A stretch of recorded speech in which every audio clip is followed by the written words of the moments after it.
कार्य के होने में निमित्त का कारण, ये मेरा विषय है। वस्तुतः दो प्रकार के कारण आगम में स्वीकार किए गए हैं, निमित्त कारण और उपादान कारण।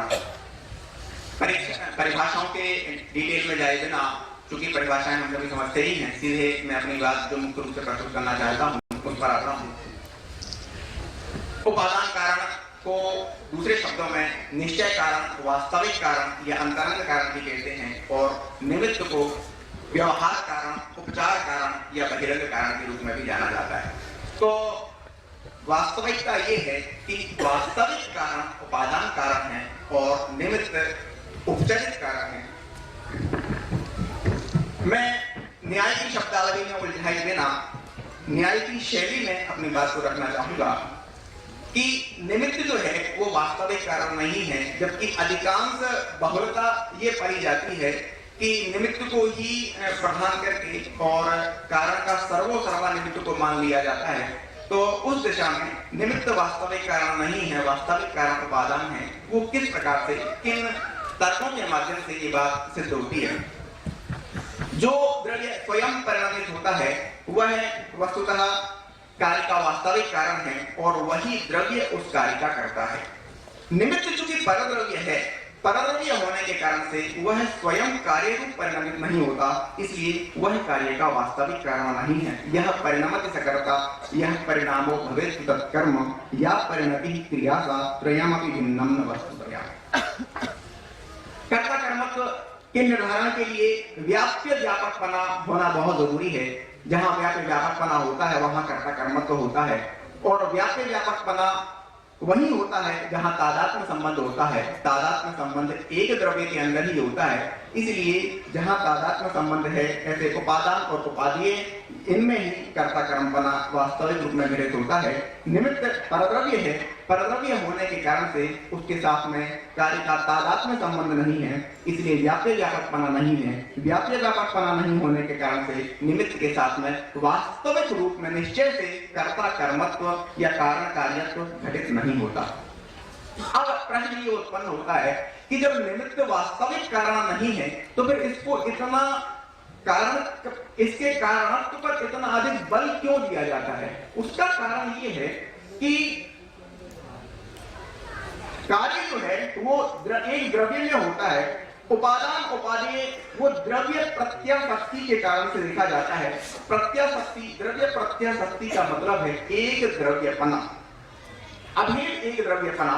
तो एक द्रव्यपना जहां होता है वहां उपादान उपादेय संबंध घटित होता है, और निमित्त में एक निमित्त के साथ में द्रव्य प्रत्याशक्ति नहीं है, लेकिन द्रव्य प्रत्याशक्ति ना होने पर भी काल प्रत्याशक्ति अवश्य है। काल प्रत्याशक्ति का मतलब एक कालपना, जिस समय कार्य घटित होता है उसी समय निमित्त की उपस्थिति अनिवार्य रूप से होती है।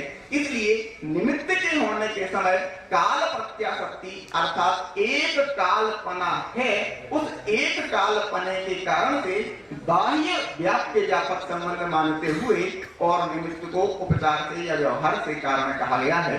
वास्तविक कारण वहां नहीं, क्यों? क्योंकि वहां पर एक द्रव्यपना अथवा द्रव्य प्रत्याशक्ति नहीं है।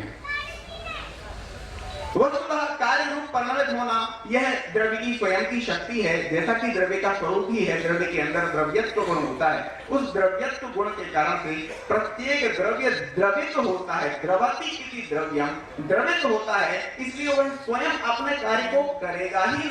अगर वह अपने कार्य को द्रव्य स्वयं नहीं करता है तो उसका द्रव्यत्व संज्ञा ही खंडित हो जाती है। इसलिए उसे द्रवित होने के कारण से, द्रव्यत्व गुण के कारण से, द्रव्यत्व होने की, उसकी कार्य रूप परिणमित होने की, उसकी स्वयं की निजी शक्ति होने के कारण से वह द्रव्य कार्य रूप परिणमित होता है। कोई पर द्रव्य, निमित्त नामक कोई पर द्रव्य द्रव्य को कार्य रूप परिणमित नहीं करता। क्यों? क्योंकि नहीं स्वतो स्थिति शक्ति कर्तुमन्येन पायते। अगर द्रव्य में कार्य रूप परिणमित होने की शक्ति स्वयं में न हो, वह कोई दूसरा निमित्त उसे कार्य रूप परिणमित नहीं करा सकता। एक अन्य और कारण कि प्रत्येक द्रव्य में आत्मा में प्रत्येक द्रव्य में अकार्य कारणत्व शक्ति है। 47 शक्तियों में अकार्य कारणत्व शक्ति गिनाई हुई है। उस अकार्य कारणत्व शक्ति से भी ये बात सिद्ध होता है कि आत्मा के कार्य, आत्मा किसी दूसरे का कार्य नहीं है, आत्मा किसी दूसरे के कार्य का कर्ता नहीं है। इस आधार पर भी द्रव्य उपादान उपादेय में भी वास्तव में कर्ता कर्मपना घटित होता है, निमित्त के साथ में वास्तविक कर्ता कर्मपना घटित नहीं होता है।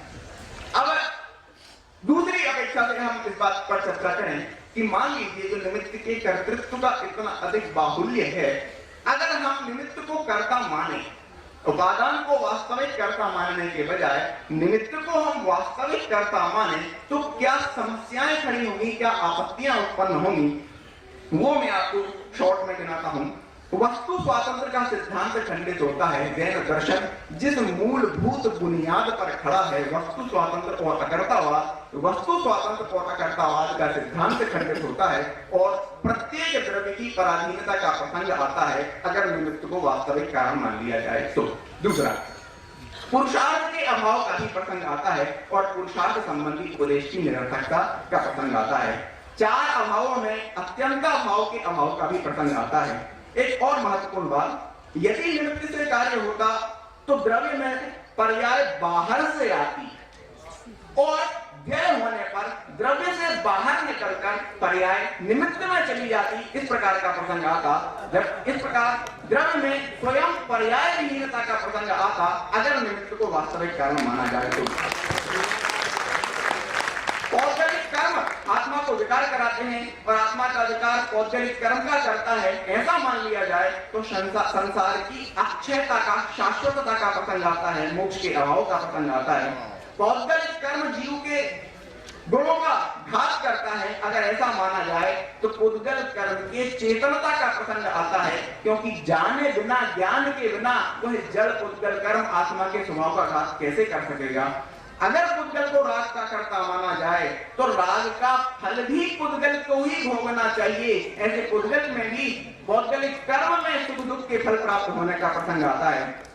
अगर देवशास्त्र गुरु या साहिब सम्यक दर्शन केवली के पादमूल में ही होता है, अगर ऐसा हम उनको ही इस कार्य का साहिब सम्यक का कर्ता माने तो समस्त जीव जितने भी केवली के समर्पण में होते हैं उनको साहिब सम्यक की प्राप्ति होने का प्रसंग आता है। राजा शैणिक को हम कहते हैं कि यशोधर मुनिराज के निमित्त से उनको सम्यक दर्शन हुआ, तो शैणिक के सम्यक दर्शन का कर्ता अगर यशोधर मुनिराज को माने तो शैणिक के नरकायु बंध का कर्ता भी यशोधर मुनिराज को मानना पड़ेगा। क्यों? क्योंकि उनके निमित्त से ही नरकायु बंध हुई थी। अब नरकों में वेदना जो है, उस वेदना को अगर हम सम्यक का कर्ता माने तो फिर सारे नारियों को सम्यक के उत्पत्ति का प्रसंग आता है। एक रोचक बात, नीति में हम बहुत सुनते हैं संगति के बारे में, संगति ही गुण उपजे, संगत ही गुण जाए, बांस फांस अरु मिश्री एक ही भाव विगाए। तो निमित्ताधीन कथन केवल जैन दर्शन में ही नहीं, अन्य नीति शतकों में भी देखने को मिलते हैं, लेकिन निमित्ताधीन कथन है उसी तरह अन्यत्र उपादान परक कथन भी हमें नीति शतक इस प्रकार के देखने को मिलते हैं कि जो रहीम उत्तम प्रकृति काकरी सकत कुसंग चंदन विश्व व्यापे नहीं लिपटे रहत भुजंग। इस प्रकार एक और छोटा सा महत्वपूर्ण, केवल 30 सेकंड में अपनी बात समाप्त करूंगा कि अगर हम निमित्त को वास्तविक कारण नहीं माने और ऐसा कहें कि निमित्त और उपादान दोनों मिलकर वास्तविक कारण है, ऐसा माना जाए अगर, तो उसमें समस्या ये है कि दोनों द्रव्य दो कार्यों के कर्ता हो जाएंगे। इसके फलस्वरूप आत्मा और पुद्गल दोनों द्रव्य दो कार्यों के कर्ता हो जाएंगे और दो कार्यों के कर्ता होने के कारण से दोनों द्रव्यों के सुख दुख होने का प्रसंग आएगा और दोनों द्रव्यों के जड़ता का प्रसंग आएगा। इसलिए दोनों को मिलाकर भी वास्तविक कारण नहीं माना जा सकता। अतः निष्कर्ष के रूप में यही कहा जाएगा कि वास्तविक कारण उपादान कारण है और निमित्त व्यवहार कारण है। निमित्त कार्य में सहकारी नहीं है, निमित्त कार्य में सहचारी है, सहचारिता उतनी अनिवार्य है। धन्यवाद। तो निमित्त का जो स्थान है वो एक